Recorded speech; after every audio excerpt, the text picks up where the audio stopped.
So our final discussion today is going to be looking at where risk management meets sustainability. No easy feat. Just to quickly introduce you, we have Adrian Clements and Mark Boult, who I call my risk gurus. And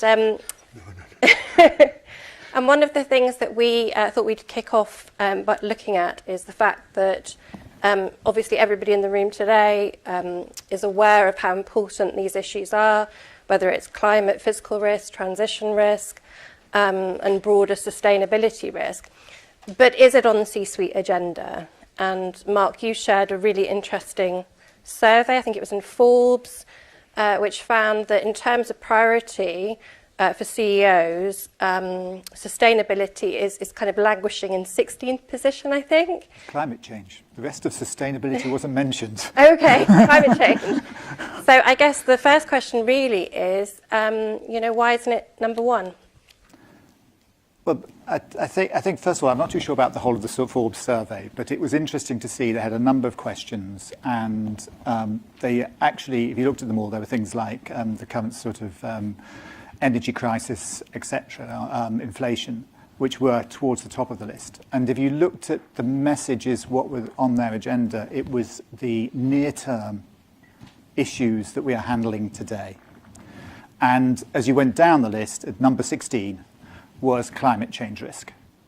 And if you talk about sustainability more broadly, it wasn't mentioned. Now, I'm not sure that that is necessarily a true reflection of what I've seen personally, because I am seeing sort of more companies who are having discussions around the sustainability issue and are treating it more seriously, perhaps, than that survey showed. So it may be a reflection of the questions that were asked by Forbes to a certain degree. But I think at the moment we do have, and it was really well done in the first session, a number of major events happening around the world which are posing risks to what everybody's doing, and they are therefore very clearly at the front of people's minds, because they see that they have to get through these years before they can look further afield. And perhaps that's a mistake. We ought to be looking further afield as well as looking at how we deal with the short term. You want to add? So, my experience, which is basically very heavy industry, if I look at the CEO, there's obviously a COO reporting, there's a CFO, there's a head of HR, there's a head of legal. So you've got all of these functions, let's say, advising, giving advice to the CEO. They have their meetings. And there's burning platforms, sure. You've got this pressure to grow. Okay, that's in all the media, right? We've got to grow. So who is delivering this message? There's something 20 years out there which is coming towards us. That can wait. I've got all these other things to do. At the end of the day, you still haven't done your priority ones. So I think it's the typical business life that we see today is, my personal belief is that what the business model that people are using today is coming through management schools, through universities. It's basically 20 years old. And when I look into the future, which is 20, 30, 40 years ahead, well, it's not on their agenda. It should be. Why isn't it? Because of this, we're using a model which doesn't work anymore. Mm. Yeah, I think that's maybe another question. Yes. Do you want me to follow on? Because I think the reason we've been asked to talk is we went out about a year ago and spoke to a lot of people in risk and sustainability to try and gather in a lot of information about what the challenges were and what the important things to do are to succeed sustainably. And I think the key message here is that one of the bits that came through was that you have to put sustainability into your sort of vision, values, purpose, why you exist. So just saying I'm a company to make steel and my purpose is to make steel is not going to get you to start to address the sustainability area and sustainability risks. Going in with a sort of a vision which is to enable the world to perform better and have better or have a better environment through the application of and doing words like that into a vision or purpose, that starts to bring in the importance of sustainability. So one of the first things that came out of the work was saying, when we talk about how do you get it up to the top, you make it part of your purpose. And if it's part of your purpose, it will then become part of your objectives, it will become part of what you measure, and therefore it will get the profile it needs to get moved forward. And I think that's probably the key message, which is important to address, not having it at number 16 on your agenda. Well, there's also what we heard today, actually, very clear. One of my takeaways from this forum was I kept hearing regulation, I kept hearing legal words. It's compliance. I will wait until my government says, this is what you need to do. Or my auditor comes and says, this is what I need to do. So I've got time because they're not saying anything. As soon as they say something, I will do it. But that, again, being brutally honest, and it's my devil's advocate hat, as I always say, what happened to leadership? I should be doing this anyway. Yes. Yeah? It should not be number 16 because that's where I put it. It should have been, I can't say number 1, but it should have been in the top 3 or 4 because I'm a leader. And if it's not, then what am I doing? Yeah, it's for me, there's this basic disconnect between what's morally right, what's ethically correct, and all of these things. Whether there's a lot of other subjects, not just sustainability, but there's a whole packet out there which says that's the way the world is working today, and it's going to get more and more, or going to go more and more in that direction. And I'm just going to put that aside because I'm going to do compliance, and I'm going to do what was done 20 years ago. Yeah, because it works. It's like what I promote this idea of a comfort zone. I'm comfortable doing what was done 20 years ago. I'm very uncomfortable doing something which is 50 years in the future where I just don't know. So one of my jobs is to make decision makers comfortable with being uncomfortable. Risk manager's job. Okay. Risk manager's job. Exactly. Which I suppose brings us on quite nicely to talk about the role of the risk professional in all of this, and what you think that risk managers, CROs need to be doing, perhaps differently to what they have been. Okay. I think again, so some of the things we discussed, it was very clear that some of the, I'm saying you're probably all well ahead of the game, but traditional risk management, people tended to be in boxes in silos. You would have the safety risk manager, you would have the financial risk manager, etc. You would have the insurance person as well, and they would all do their own things, focusing on their own bit, probably talking only about the operations or activities of the organisation they're part of. And I think very clearly the message was...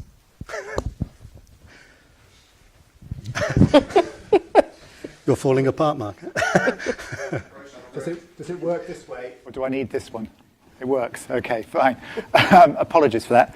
I've totally lost my train of thought now, haven't I? But I think the key things that we noted were that when we start to talk about sustainability, you want to sort of almost bring groups together, but you need to talk about not just what you do in your own little box. You need to start to look outside. And the message came through earlier talking about the sort of life cycle, the supply chains and everything. And that is an important bit. So there's a bit about looking at the whole of your activity, your organisation and what you do, what's supplied to you, what you do, what your services and products are, what are the, you could say, sustainability issues and risks and those. So that's one breadth. And the other breadth is you don't stick with just sort of safety environment. You need to start to look across the breadth of all of the sustainability issues. So there's a very key message that came through of taking a really broad view and doing a really good bit of work on your context, your internal and external context, to be able to form the foundation to be able to go forward. So I'd have said that's a key message for risk managers, is to take that broad view and to take it forward that way. So that's one bit. I think there's a number of others, but perhaps you might want to go from there. I think at the end of the risk manager, we have a great opportunity right now to actually brand ourselves differently. Okay, I honestly, again, brutally honest, I think we've branded ourselves in a certain way, and that's the message that gets passed along through different companies, etc. So if companies, boards of directors and executive committees need information, then I need to provide information about everything. Yeah, it's not my little silo. It's not what my job description says or what HR think risk management is. If my job is to advise C-suite and board, and I separate those two because I always did two reports. Okay, one for the vision and the purpose, and the other one for the implementation of the strategy. Two different things, different risk registers, different timelines, different time horizons, different risks. It's the only way I can get the business model risk in there and on the table to discuss. This purpose risk, the sustainability risk, climate change risks. If the head of environment isn't doing that, because it's not necessarily their job, then I have to bring that up as a part of a discussion or a workshop so that it can be discussed, right?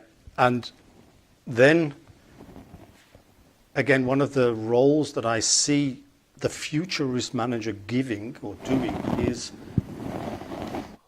when the CEO gets information from the CFO, from the COO, from the HR, from legal, from environment, from all of these different sources, and from the board and from stakeholders, because yes, you've got to talk to everybody. So it's getting inundated with these different viewpoints, all of them having their own incentive, their own financial drivers, their own opinions.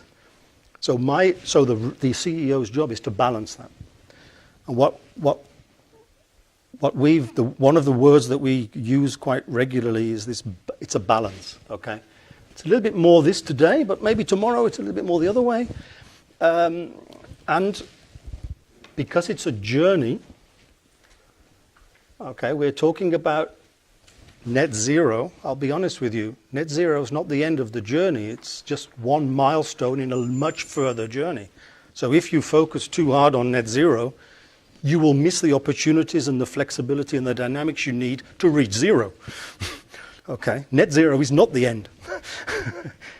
It's just a milestone. So have you thought, have any of the companies out there thought about what is zero?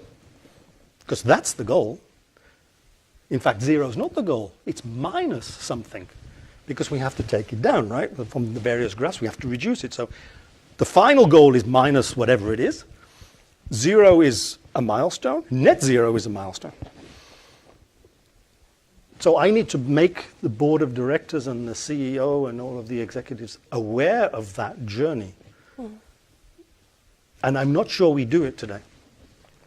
We're giving a 1 month, 6 month, 12 month, 3 year.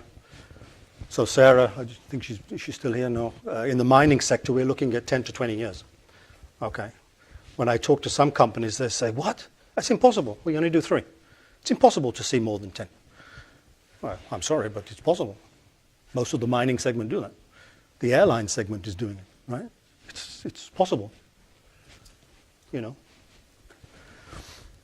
So just to pick up on what you were saying about the whole leadership side of it, we need the leadership. And Mark, you said, well, that's the risk management.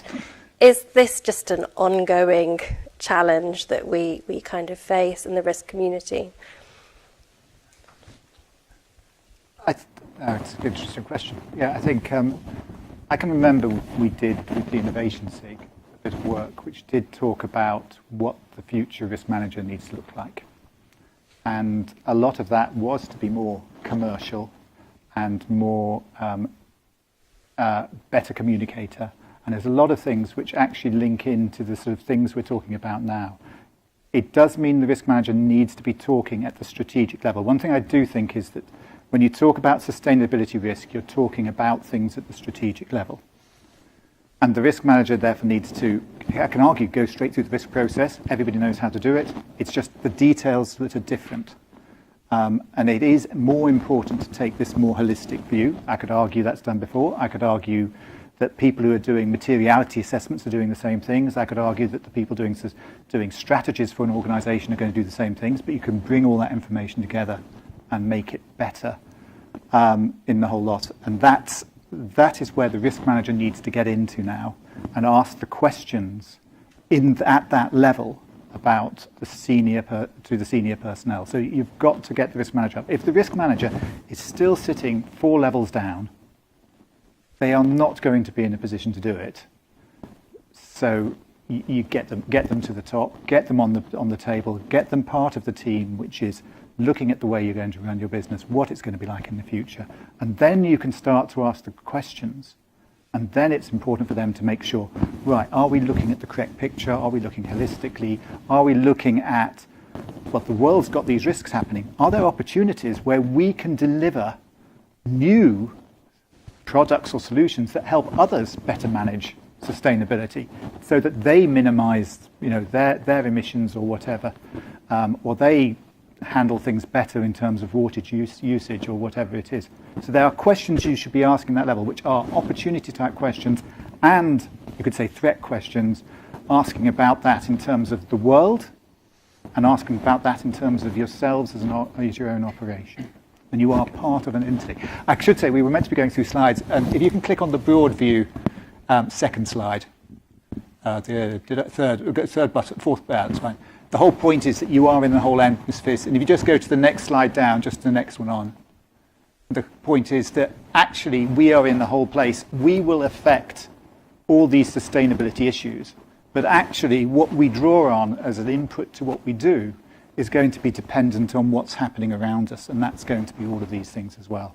So if the flood risks go up or whatever, we can have an effect. We have an effect on causing that to happen, and it's going to have an effect on us. So we need to think of ourselves in this whole ecosystem and what we're doing.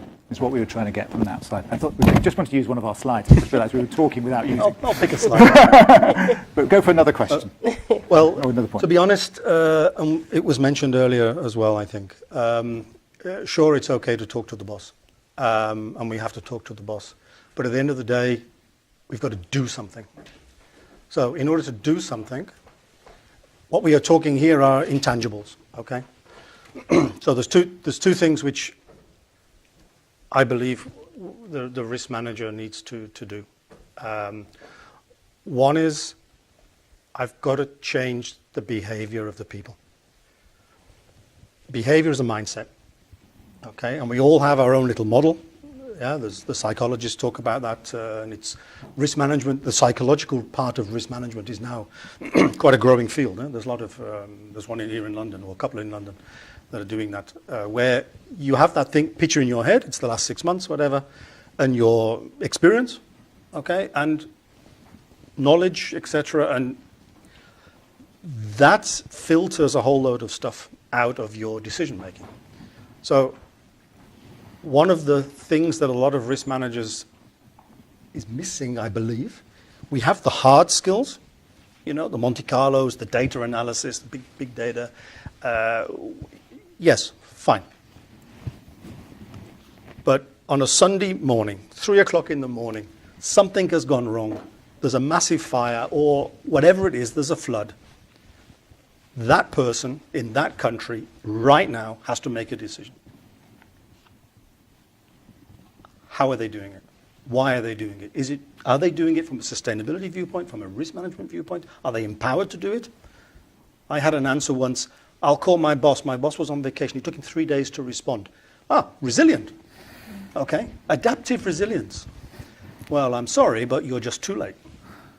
So the whole thing about resilience and the whole thing about sustainability and ESG is behavior. And that's a skill set which I believe the risk manager needs to get. How do I influence behavior and decision making across the board? Now, the other one, and it was mentioned earlier, I think Sarah also discussed that, was a lot of this stuff are intangibles. I've got to value intangibles. Now, those people who are coming from a mathematical Monte Carlo simulation standpoint have a problem. Okay? They can't simulate that. They have to make assumptions. Well, I'm sorry, but yes, you've got to make assumptions. So let's make assumptions. And I will get better over time. Yeah, I will make some qualitative assumptions because there's no other information out there. So I will have to start there, and at some point it will become quantitative, for sure. But I've got to value environment, social, economic, all of those 17 things. I've got to put a value on it. And for every risk and every opportunity, I've got to add that value so that when I do a cost benefit, for the CFOs, like we saw in the previous slide, you had in Martin's slide about the CFO is going to make a decision, or the C-suite has to make a decision. They need the full information. You need the full risk, the full opportunity, the full gross, the full net, and the total cost. Which means you have to value that stuff. And how much is it worth? In the old days, we had goodwill. But today, guess. You've got to guess, and then you can gradually work it into quantitative. But if you don't value it, then your cost benefit is wrong, then your advice is wrong. And I suppose we all need to be using the same data as well. So we need to be benchmarking our non-financial metrics in the same way. So we're comparing apples to apples. Well, I don't know about that, actually, because you might love Apple, someone else might hate Apple. So, well, I think within an organisation you'd expect that to be the case, and it probably links into discussions on risk appetite and where you're willing to take risk. But I think there are some things, again, the risk manager needs to think about. In general, people were more concerned about things close to them than a long way away. But we need to sort of get people to look a long way away. So you do need to look well into the future. And it may be that you're talking about 50 plus years or whatever if you really want to, but you need to perhaps think about 3 years, 10 years, 20, 30 years, whatever it is, and have a look at it that way. So the risk manager needs to get people to look forward is one thing. The other thing is they need to get them to start to weight some of these matters which are going to be in the future more highly than we would naturally do it. If you talk about things, risk matrices, people have all of them. We all have risk matrices, I assume. They're not always, if you look at the good ones, they will, at the moment, overweight, you could say on a pure risk basis, high consequence incidents, which are rare. Which is right, because we have an aversion to high consequence incidents, which are rare. We need to look at how do we weight things into the future and have things, because if you, what do they say, it's 1 ton of carbon released today requires you to take 6 tons of carbon out in 2050. So there isn't a weighted sort of situation you're having. So we need to think about that. So again, I'm not saying I know how to do it, but we need to start to, in a sense, overweight some of these future things where the costs to rectify are so much greater than the cost to get it right first time. I think that's important.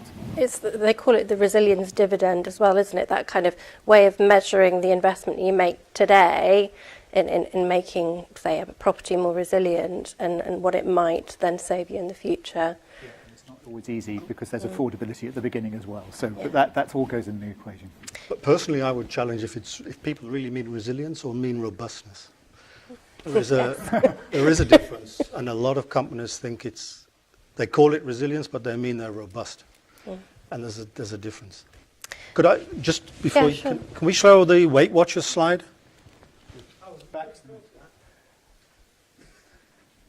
There we go. So this whole point about looking, I mean, people were talking about materiality and then, double materiality, but at the end of the day, what I've seen from my experience of the last 30 years of doing risk management is a lot of people look from inside out.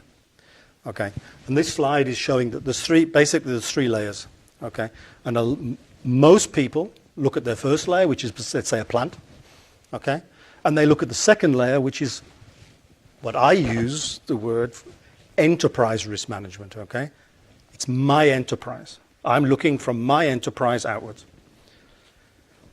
And what they forget is that the world is moving, which is the third layer. I call it the matrix there, but it's moving. And that interrelation, so we were talking about aeroplanes, okay? So yes, you have jet fuel today. Then they make synthetic jet fuel. Then they go to hydrogen.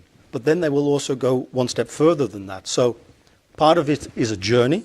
That journey is interrelating between the enterprise and this, what I call matrix. So where's the world going? That makes it incredibly dynamic. Okay, so nothing here is fixed in concrete or in stone, whatever. You have to keep looking all the time. Where's the world going? Is it okay? Because if you spend or you invest tons of money on a project, and we see it with project risk management all the time, you could still be investing in a project which is no longer viable because the world has reached a tipping point, you know. So let's take London. Let's take it. There used to be horses, then we got too much horse manure, so then someone invented a car, so then you have cars, and oh my God, suddenly the cars become too many and it causes pollution, so now you look for electric cars. We heard about lithium, we heard about all of this. So electric cars not the answer either, it's something else. So you keep reaching tipping points. Are you aware when those tipping points in your industry is going to occur? Because you need to know, otherwise you're going to be investing in areas which have tipped. Yeah? Asbestos was great, right? Yeah? PCBs were great. Halogenated hydrocarbons were great. Well, no, not anymore. So when is that tipping point arriving? And are you advising your board or your C-suite on, we're getting close to that tipping point? That's the way we were going yesterday. So electric cars, yes, great, but we need all that copper, all that cobalt, all that lithium, all that. Ooh, we're going to have problems. So I hope the automotive industry has already started to think of another solution, because this one of electric cars is just a temporary one and a really short-term, short-duration, temporary solution, in my opinion. I mean, what that fundamentally says is the risk manager has to be forward-looking. They have to go off and learn and research. If you bring in a new technology when there's only one of the technology, that's the first car, no issue. When there are hundreds of millions of that technology, issue. But they want to start to look at it, and we learn. And the reality is we learn. We didn't know asbestos was bad, but you could say at one stage we did know that horse manure all over London was a problem. It was an environmental problem. You needed to have more people picking it up than there were horses or something. So you can see how things evolve. And I think that's, again, part of the risk manager. Look forward, think about things, look at the trends and challenge and ask, what does it really mean? And then look at what you're wanting to do. And I think the other journey one, which is another journey bit, which we came into, is we talk about risk treatment. And we have a situation, we say we can treat that by doing A today. So we can change from petrol cars to electric cars or whatever. You actually end up probably having to look at investing over a much longer time, because you want to say, right, I might be able to go for aviation from old-fashioned hydrocarbon fuels from under the ground to biofuels, but actually I'm still producing carbon. So now I want to get to hydrogen. So you've actually got several jumps. So you need to start to say, I'm investing in the first one I can deliver sooner, but I need to start thinking about what are the technologies which are going to take over after that, because it's still unacceptable. There's still a risk I'm posing by keeping the old technologies. There's a risk. Mark, sorry, just a quick one. Interesting that we removed the horses, and then now today we're in a position where we are unable, or we are struggling with nitrous-based fertiliser, and the best fertiliser we got rid of. So I think you could say it's all horse manure. But the point I'm making is, I think as a risk manager, and I certainly encourage on my stakeholder base, is you have to look backwards sometimes to look forwards. There is a strong narrative around LFE. Yeah. You know, don't baby and bathwater springs to mind. Horse and horse manure and fertiliser. and we're now struggling to fertilise sort of land has been over farmed because we've got no horses. Why? Because they ended up in burgers. Sorry, but it's another story. That's another story. But that's the point. No, I think it's fair to say. I think we need to think about when we make changes what are some of the potential unintended consequences, and you could argue that was an unintended consequence, or perhaps created an opportunity for others, which perhaps now has had some unintended consequences. What happens if I look at it from a pure industrial viewpoint is. So in the past, people were looking for dividends, okay? So shareholders were looking for dividends. When we now move into the future, if I just take the airline industry, for example, then I've got to invest in, I'm going to still have jet fuel aeroplanes. I've got to invest in synthetic fuel because it hasn't been converted. All of the planes haven't been converted, so I've got to invest in that. But I've also got to invest in hydrogen research and technology. So I should see a trend that we are putting more money into R&D because it's not a question of one solution, like net zero, for example.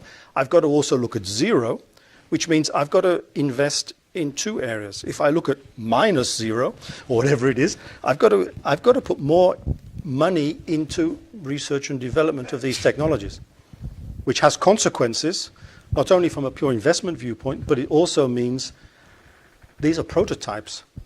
Now, when I used to be an underwriter, okay, for a big reinsurance company, prototypes were, well, we don't want to insure prototypes. But in fact, I'm looking at the insurance market for these prototypes, okay, for the CAR, EAR risks. I need help. That's a good question for Andrew I'm not and getting it. I'm not getting it because, we don't do prototypes. But the future, if I just look at Industry 4.0 or Industrial Revolution 4.0, prototypes, unbelievable technology which does not exist today. You mean it's non-insurable? It means I have to take it as a company, which is even less money for the shareholder, right? Great for the stakeholder. That's again this balance idea. It's an interesting situation we're in. Anne-Marie, Joe, did either of you want to respond to that one, just in terms of? Well, I just think it's a good opportunity to ask about the role of the insurance industry, particularly when it comes to transitioning and exploring new innovative technologies. We got a microphone. No. I think it's a great point. It doesn't just apply to firms either, consumers, right? I pay more in car insurance since I bought an electric car than I ever did with an old-fashioned polluting car. Why? Because my electric car has a much heavier battery, so the outside casing chassis is much more flimsy, much more likely to be written off by an insurer. There's other reasons for that, though. But okay. there are other reasons for that. But my point would be that there are initiatives in using the electric car industry as an example.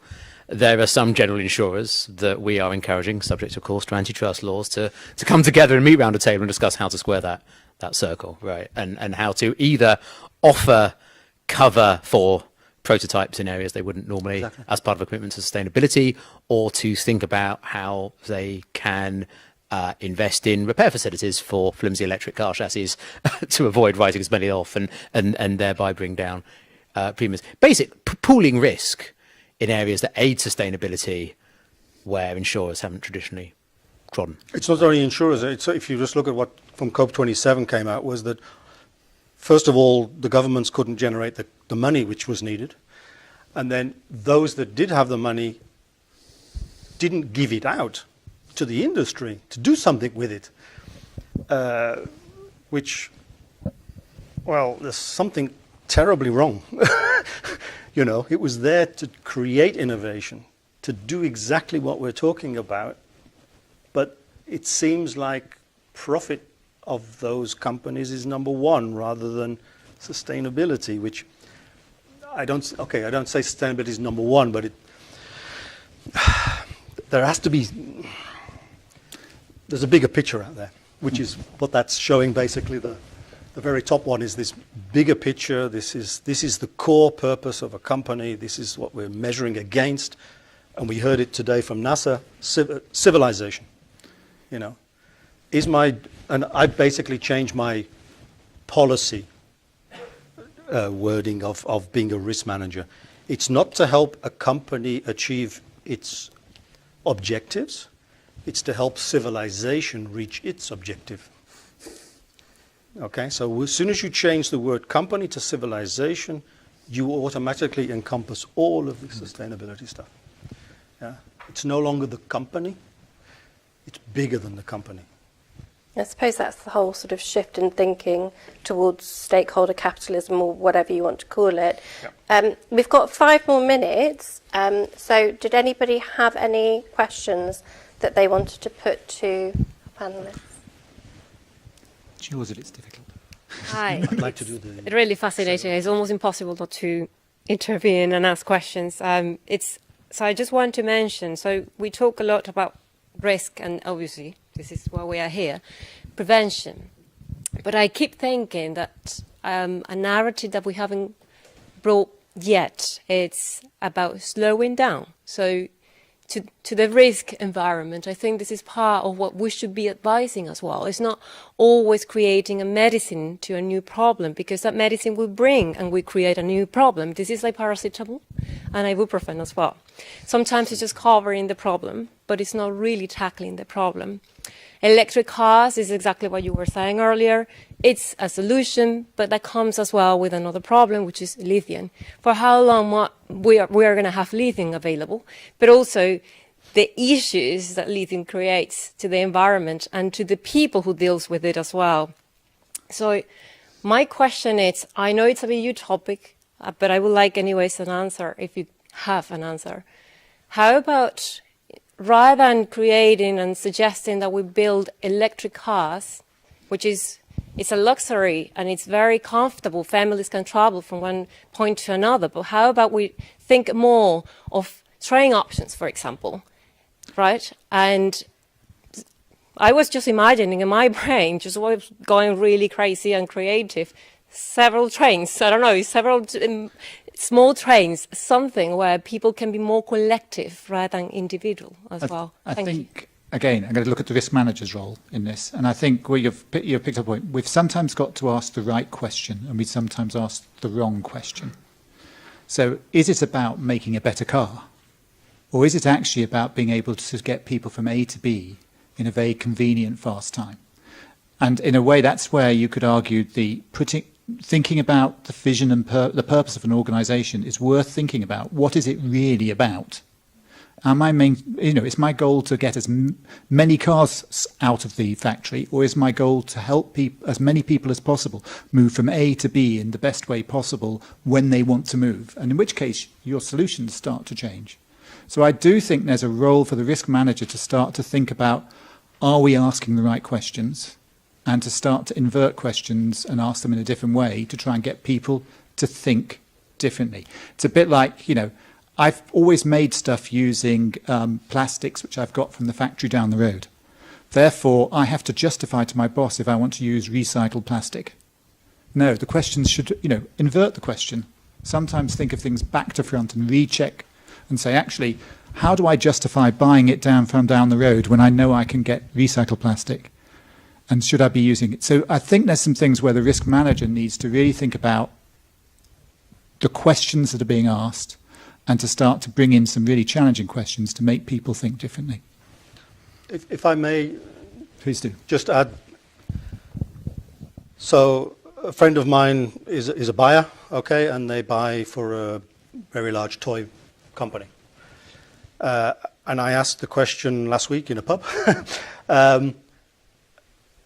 What are you doing? You buy toys, you put toys in the supermarkets and all of these things. Are they still all plastic? And the answer was yes, because you want the plastic. You want the Playmobil, you want the Lego. So you have to change. So I fully agree with you and I'm fully aligned with what you say. But how many here are not going to buy plastic toys for their kids? May I just say very quickly, I'm so sorry, but we buy plastic because there are no alternatives also. There are alternatives. There are. There's a lot of alternatives. Legal, for example. Is there any alternative? So what you're saying is, what you're saying is, there's no alternative, so I will continue to buy plastic. But what you also said was, let's slow down. But you're not willing to slow down either. So it's partly us, but it's also our purpose. So I used to work for a steel company, and at the beginning, the question was, what do you do? We make steel, was the answer, okay? But then we had a big meeting with the big bosses, and we discussed, and we said, no, we help people get from A to B. We make rails. We help people work, because we put all the reinforcing steel in the buildings. We give you knives and forks, okay? We make cars. So if you took steel out of your life, you would have nothing. Okay, so the purpose of a steel company is to make you feel better. It's not to make steel. Yeah, so that's why a lot of people don't realize so one of the things that we've discussed already was it has to be part of your core purpose. And a lot of people think that that is easy. I will challenge you and say that's one of the most difficult things for a C-suite to actually define. What is our actual purpose? It's very, very difficult when you try to answer that question. Once you've understood the question, yeah, or inverse question, then you can start to decide what is my vision, what is my strategy, how am I going to implement that long term. Thank you. We're almost out of time, but I think we're going to have a couple of very short ones. So Caroline, and then I think we've got one for Anne-Marie as If well. we talk more, you see, they have no chance. we have to shut up. It sort of links in with what you were saying. So talking about purpose, I'm an accountant, I'm a forensic accountant, but I always bring it back to the numbers. But purpose is often profitability. Let's not, we have to be realistic.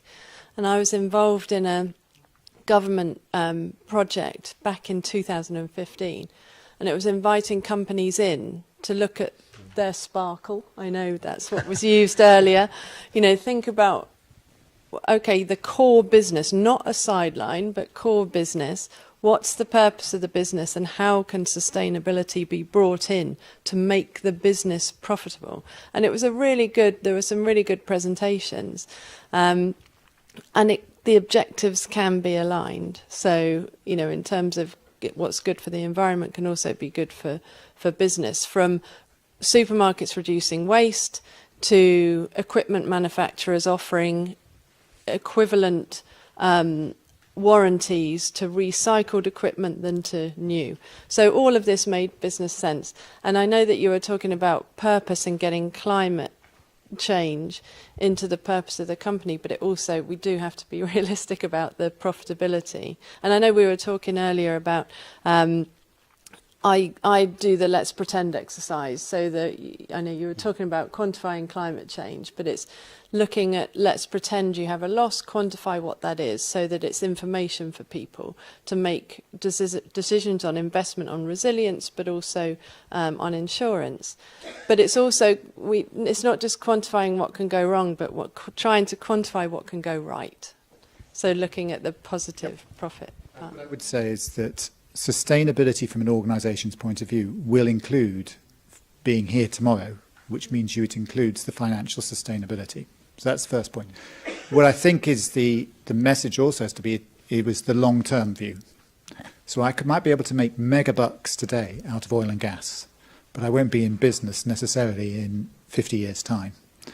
And so there is a question there. Is my purpose to produce oil and gas, or is it to produce energy for people to keep them warm? And does that mean that there's a transition I go through? So there is something about sustainability being, yes, it includes finances. If we don't have the money, you're out of business, you're gone. If you want a sustainable organisation, then you want to look long term and say, actually, how do I manage things so perhaps I'm not making so much money now because I'm going to be investing in what I need to be different in the future, and there'll be something which is hopefully more stable and steady long term. The Japanese views, and I think some people talked about this of the Western democratic being much shorter views than perhaps the going to China or something where the views are much longer, and we probably need to pick up some of those values.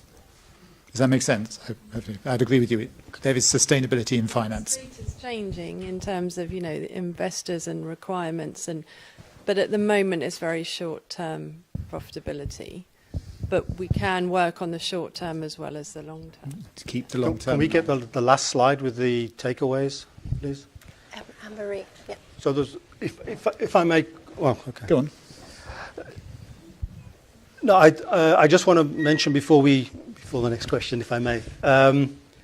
Fundamentally, as a risk manager, the one thing that I personally see clearly is that the formula risk, severity, frequency isn't fit for purpose. And we were discussing many times, in order for sustainability to be up there, those 4 risk categories, most companies have 4 risk categories, right? You have finance, you have operations, you have strategy, and you have another one, okay?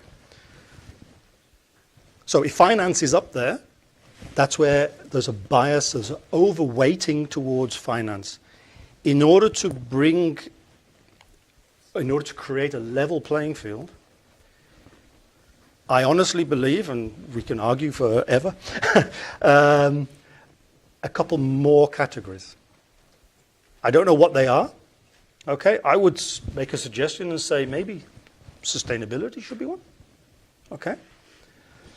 But it also means that, and Mark made this we had a phone call last week, we also need to weigh, so if I look 30 years in the future and I put a severity and a probability on a future thing, it's going to be very low, okay?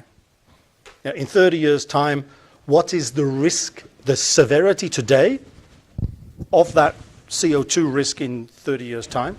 What's the probability of it today in 30 years? The answer is almost 0, so it's off my register. So we need to weigh that risk in 30 years, and we need to correct it, because we should have started yesterday. Okay, we should have started yesterday, which means it's very high priority. It's going to take us 10 or 20 years to achieve that technology, that technological advancement. So it's a risk today, and it needs to be weighed correctly. So it's on the agenda, it's on the table of the decision makers, which means the formula has to be corrected because it's no longer fit for purpose, is what I'm saying. We as risk managers need to revisit, where do we need to be? Where am I? And how do I get there? And we won't get there with just severity and frequency. I think we've got one last question, comment.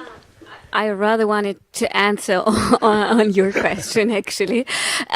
So the opportunity that are also in the whole topic of climate change. I mean, you saw our tool on how we as an insurer go from our internal natural catastrophe models to a tool, insights that we are sharing to have a new business model, to be honest, and also share these insights, become all more resilient. And so there are these opportunities also when I talked about this elevator producing company. We're having a completely new business model for them with these insights. And I was on a client meeting with 200 of our clients invited in our headquarters in Swiss Street, and we had a vegetarian dinner. And in the beginning, everybody was like, really? But we had incredibly innovative sushi, vegetarian sushi. It was fantastic. In the end, everybody was happy. The wine made up for it, maybe. But there is opportunities in also having a really different view and positioning yourself differently. I also came here by train instead of plane. It's fantastic with the Eurostar. So I think net zero is not just the company, it's also us and the mindset that we're having and the way we're approaching it. Thanks. Well, thank you very much indeed, Adrian and Mark. That was a really interesting discussion and, a really good end to what's been a fantastic day. I think everybody will agree. So thank you very much indeed. Thank you.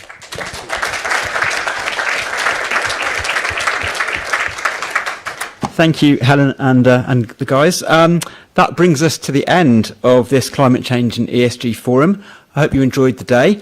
On behalf of Strategic Risk and the Institute of Risk Management, thank you to all of today's speakers and to Swiss Re Corporate Solutions for sponsoring this event. And thanks to all of you for coming along and to those of you who have tuned in online. For those that are here at Savoy Place, refreshments will now be served, which I believe is coffee and cake, in the Maxwell Library downstairs. So enjoy that, and goodbye for now. Thank you.